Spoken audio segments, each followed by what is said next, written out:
So I've had the pleasure of working for Sotheby's and other billion-dollar global brands that have become cultural touchstones, such as the Hunger Games, La La Land, John Wick, the Power franchise on Starz. I didn't do visuals over there, so. And today I'm here to share my framework that I've created to help CMOs get billion-dollar results and to turn cost centers into strategic drivers. Okay, let's go.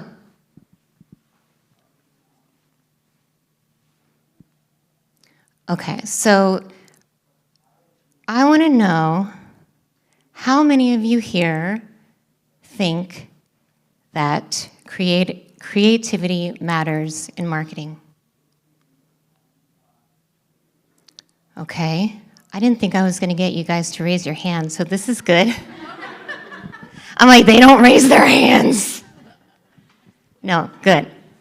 So how many of you here lead creative teams? Okay. That was my next question. How many of you in here feel like you can adequately judge your own creative or the creative that's going on in your company? Okay. How many of you feel like you need to go to an outside person, an outside agency, someone else outside to give you creative ideas?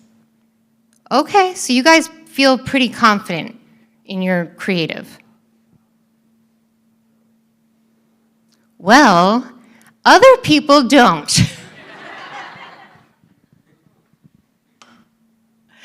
So all of the Nielsen reports and everything else coming out says that the new CMOs are worried about creative, but you guys aren't, so that's okay. We're still going to get through it. But there is an 85% increase of people who say that quality matters in creative, and there's a 20% people that say that they can accurately measure it. And 61% of people struggle to measure it. But you guys feel like you're good. Okay. So I want to tell you a little bit about me. I was born in New Jersey. I'm very shy. But I knew that I wanted to be a creative. So after I graduated high school in New Jersey, I drove my Dodge Neon out to Hollywood, California. I was 18 years old. I didn't know anyone, but I knew that I wanted to do creative. And I was so naive. Is this working, guys? Yeah. Okay. I was so naive that I actually went to Sunset Strip. I drove to the Sunset Strip, and I'm like, well, this is where I'm going to live. I mean, it was bad. But when I got there and I drove around and I saw the billboards, I just felt like, this is what I'm meant to do. But I didn't know anyone. I had no contacts. I knew nothing. And I couldn't afford to go to art school. So I did the next best thing. And I went to work for the best people in the business. And I learned everything on set. I learned everything at agencies. And then I put my 10,000 hours in of creative marketing, and I started winning a lot of campaigns. And I was able to take a beauty company, OPI, when they were going through a really bad time, from 120 million to 1 billion. I was able to take Brooklyn Nine-Nine, a TV show with Andy Samberg that had no visual creative direction, and within the first year, we won Golden Globe nominations. I went to go work for Ignition Creative because I wanted to learn from the best, and I ended up getting my first film campaign with The Interview with Seth Rogen. Thank you. And that was my first time I ever got a film theatrical release, and I got the key art from discovering episodic unit photography. So those are my awards. Okay. So the problem, but again, not for you guys, but for other people, is that quality matters 47%, and it's a huge driver in sales, but we don't know how to figure out what's good. So, do you guys think that creative is a big factor in sales lift? Yes, we all do? Okay, good, then we're on the same page. Today I'm going to show you my framework that I created. I tried to boil it down and give you real examples, and I think that these are things that can be incorporated for 2026. It sounds like also too that, I'm sorry everybody.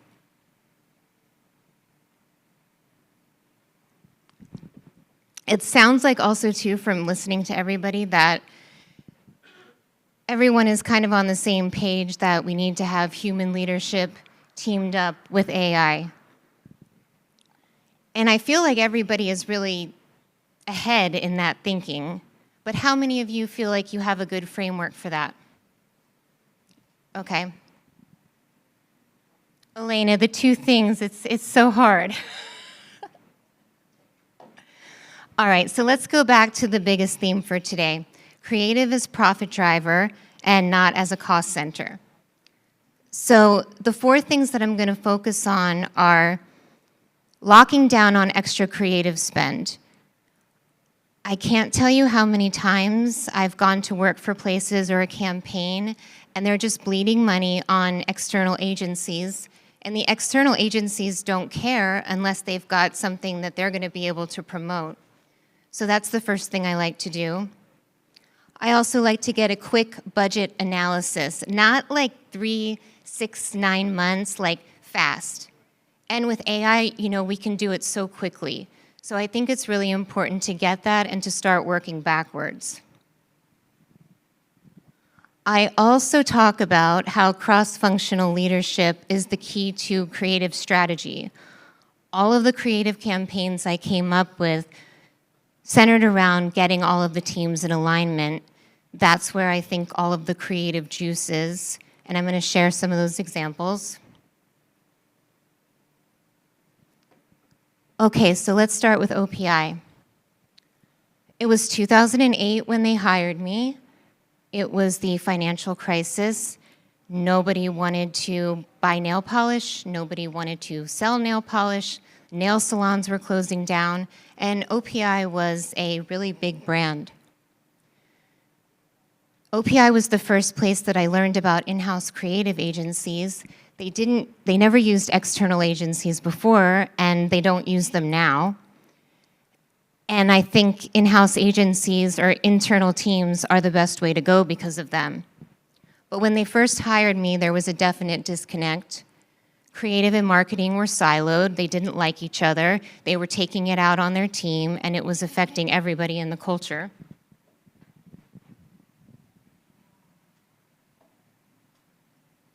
So the alignment solution was just getting the teams to talk. What is so funny, I'm going to show you this a couple of times, it's kind of always the same problem. You have the art team, the creatives, who really need to have some guidelines and some structure. I've talked about that a couple of times today. They need to be able to see a calendar, they need ideas, and they really, really need somebody to be the leader. Even if it's not a creative, there needs to be somebody. And I know this was brought up a few times today, like how do we use different tools, how do we use Canva? And I can't stress this enough. Somebody has to be the one making those decisions. And then you have to get the other departments talking to creative because they're not going to go out of their way to do this. So OPI was a perfect example. The VP of creative, she's like, I don't do numbers, I don't know the budget, and I couldn't believe it because how do you How do you do that? But that's what they were doing, and that's why it wasn't working. So I got the teams on the same page.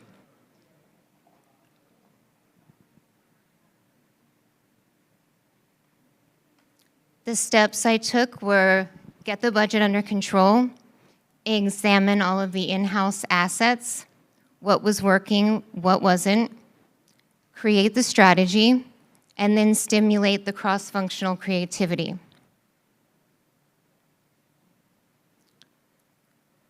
The results were we grew from $120 million to $1 billion valuation during the economic recession. I got them through recession-proof marketing by a few different things. If you look at the ad on the left, it's highlighting the color gels that we were selling. So the creative team didn't know about any of the new product innovations that were coming out. So they couldn't think of new creative ideas because they didn't know what was going on with product. So I actually went to those meetings and I started to create the grid, and then I shared that with the creative team. And also too, we had all of those assets in-house. So there wasn't any additional spending needed. We didn't need to do any photo shoots. We didn't need to do anything. We just needed a creative director to direct the art team. Also too, I don't have a picture of this for you, but we created the recession-proof marketing. We took an ad, we took a fake Gucci bag, and we used the same shot of the nails, and we said, OPI, the affordable luxury. So what we were doing was we were replacing Gucci bags with nail polish, and it worked. The last thing we did was we took the already in-house assets of the label on the bottom of the bottle, I'm not really a waitress, and we used that to build a huge marketing campaign. For anybody who knows OPI, I mean, it was huge. And the lipstick effect is still something that's used today.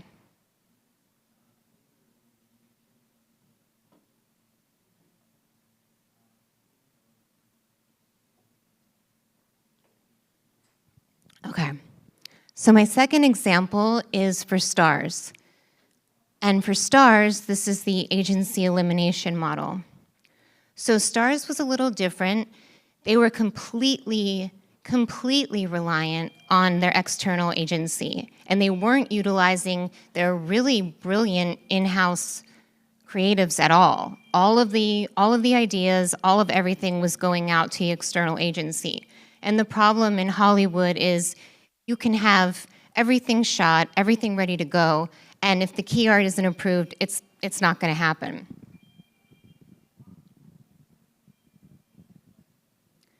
So they called me in December of 2022. They said, we have a problem. They had Gaslit with Julia Roberts, Sean Penn, 4 shows premiering, all of their Starz franchise, and none of it could get approved. So I said I would help them. Here's again the model that I created. I immediately stopped the overspending in the creative team. I took over the creative, and the first thing I did was I watched the shows. They're sending thousands, hundreds of thousands of dollars to these agencies, and nobody had watched the shows. So as soon as I watched one episode of one show, I was able to come up with 100 ideas. So, I mean, it happened in a matter of weeks.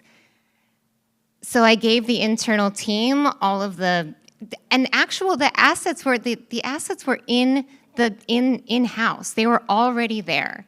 It was just nobody wanted to take the time to actually watch the show. Marketing won't do it. Art department won't do it. So sometimes it's just a matter of doing that work. So this is my model.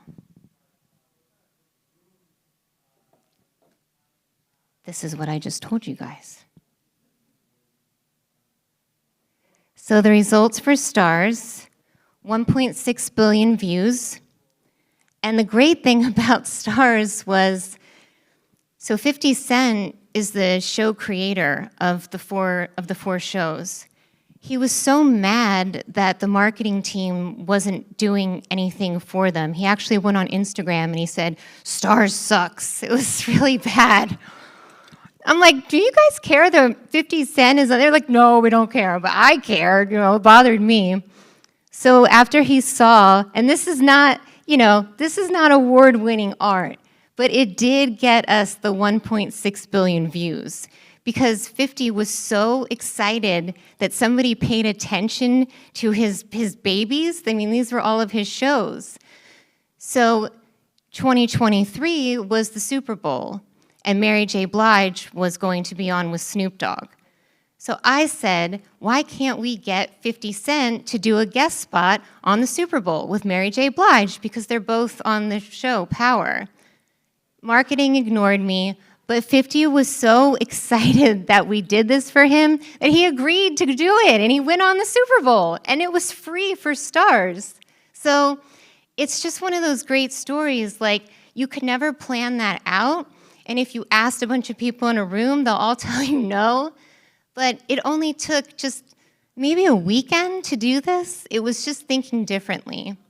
And I think it's a really great example of if you get different people, different ideas, and somebody who's just willing to care.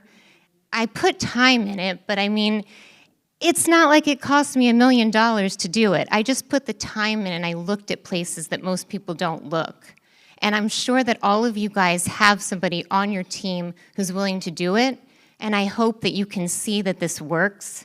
And I hope that you assign somebody or you hire someone or you do it yourself, but put somebody in this role, put somebody there to be in charge of it. And even if they aren't a creative, they might have really good results for the team.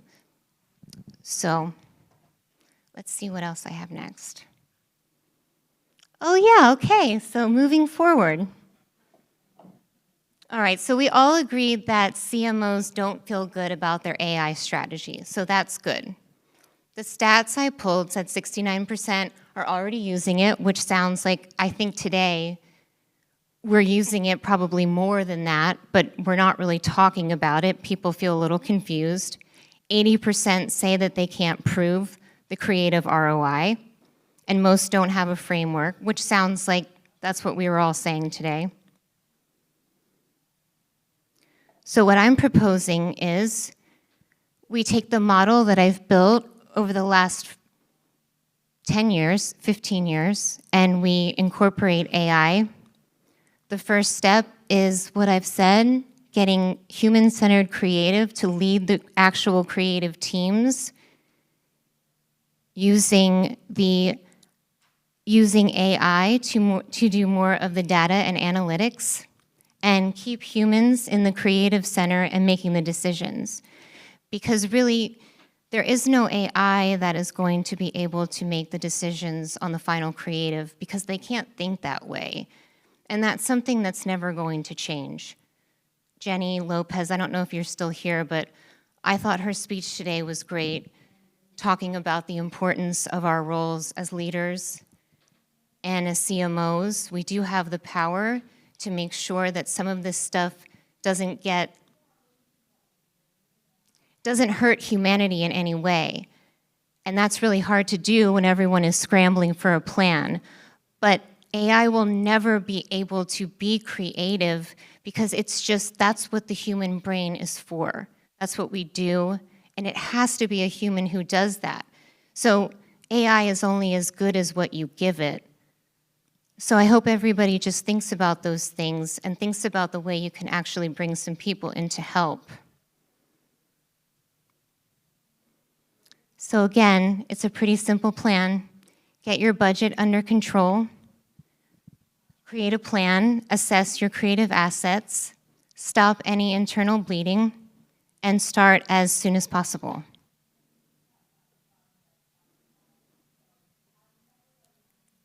Budget planning is happening now, and I hope we can make a difference. Like this video? We've got loads more on demand. To access all previous event recordings, become a member. When you join, you also get access to more resources, templates, and inspiration from other marketing leaders and CMOs. If you do want to catch us live, though, why not join us at our next event? Simply head to the link in the description to see where we're headed. Thanks for watching, and we'll see you next time.